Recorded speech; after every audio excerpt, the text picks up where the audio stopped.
for an actual, I do it for an AP lab. It's an advanced vernier lab, but if you don't have the book, you can just do it this way too.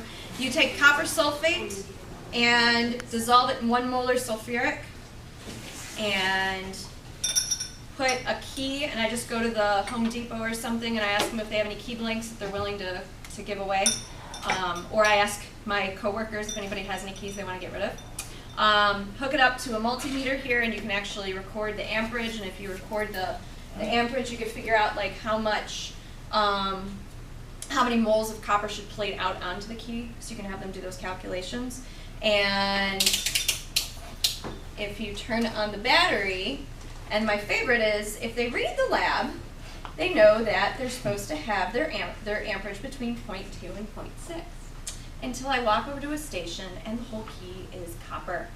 And I'm like, what's your amperage at? They're like, oh, it's at like 8. And then I start going to my read the lab chant, which I created this year because they're just annoying to snot. And what is that?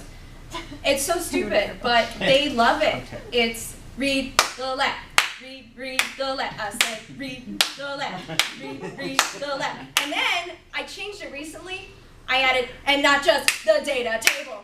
Because I don't know how many times they just read the data table and they're like, where do I get this? Well, read the lab, it says it in there. So then I started doing that this year, and it's funny because the kids will do it too, and they'll do it to each other. They'll be like, read the lab, you know, or if they come up to me and I'll tell them, don't ask me a stupid question. There are stupid questions if it's written in the lab, and they'll come up and they'll be like, I swear to God, I read the lab, I swear to God, it's not here, I swear to God, it's not here. And I go, what's your question? They tell me the question, I go, and they're like, no. I'm like, read the lab. So then they know, like, so then they're like afraid to come up and ask a question until they read the lab. But yeah, so if you turn it up really high, then you can plate this really, really fast. And let me turn this off, I think. Yeah, we're getting a little bit of copper right now. And I did this right before you guys got here. It's not very plated. I just left that in for about 30 seconds at high. So yeah, so it's kind of nice. It's just basically 1 molar sulfuric acid, 0.1 molar sulfuric acid, and 0.1 molar copper sulfate in that 0.1 molar sulfuric acid. So real simple. So if you set that up as a voltaic cell, can they figure out what metal the key is originally? I tell them it's brass. I just to like, you know, mix with other things, but if you want, I can give you the copy of the lab that I did. It's the vernier lab, but I revised it a little bit. I added my own thing for not using vernier, for not using the computers. So I had them use the, like I said, the voltmeters instead of the computers.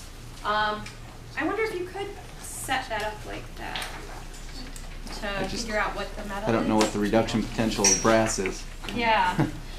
Because basically what you have going on here is you've got the copper ions being reduced, and then you've got the copper being oxidized. So I added pre-lab questions because I didn't like the pre-lab questions that were originally on there.